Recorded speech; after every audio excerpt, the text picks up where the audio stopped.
We continue our reading of Turn Your Eyes Upon Jesus, an invitation to spend a year with your best friend, a daily devotional by author George R. Knight.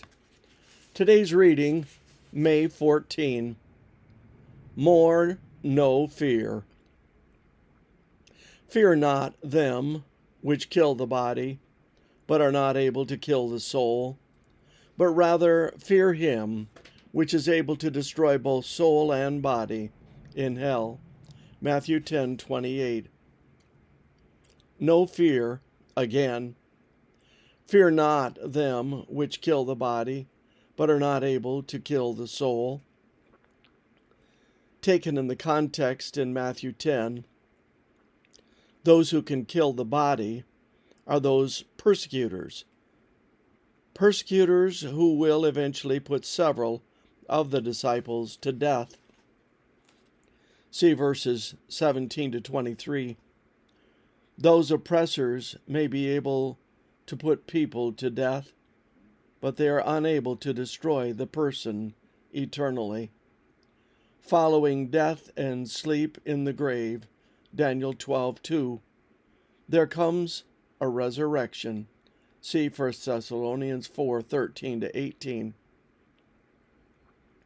It is that hope of resurrection that made the cowardly disciples fearless. After they met the resurrected Christ, who claimed to have the keys to death and the grave, Revelation 1:18, and realized that because he had risen, they would also, they were absolutely unafraid. Their gospel became that Jesus not only died, but that he resurrected on the third day. 1 Corinthians 15:1-4. His resurrection served as a guarantee of their own at the end of time. Verses 51 to 53. The resurrected Christ became the theme of apostolic preaching. Acts 2:24, Acts 3:15, Acts 5:30. That hope made the apostles fearless. They had no fear because their enemies could kill their bodies but could not destroy them as individuals. Thus they had no fear because of the resurrection hope. On the other hand, there is someone whom we should fear. That is him which is able to destroy both soul and body in hell, God himself. Here we need to take a look at the word soul.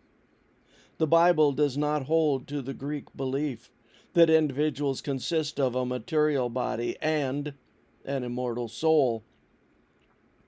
To the contrary, immortality is a characteristic of God himself. 1 Timothy 6:16.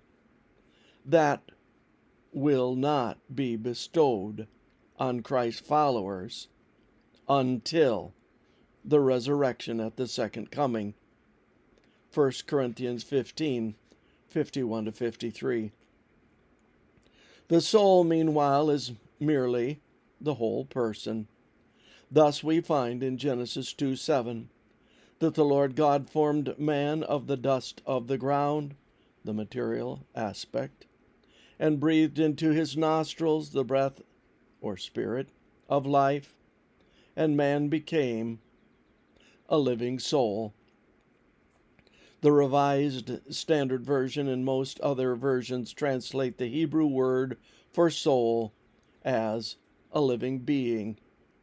The soul is nothing less and nothing more than a living being or person, and it is only God who can eradicate a person eternally, a task called the second death, the punishment of the wicked in the lake of fire that totally destroys them at the end of the millennium.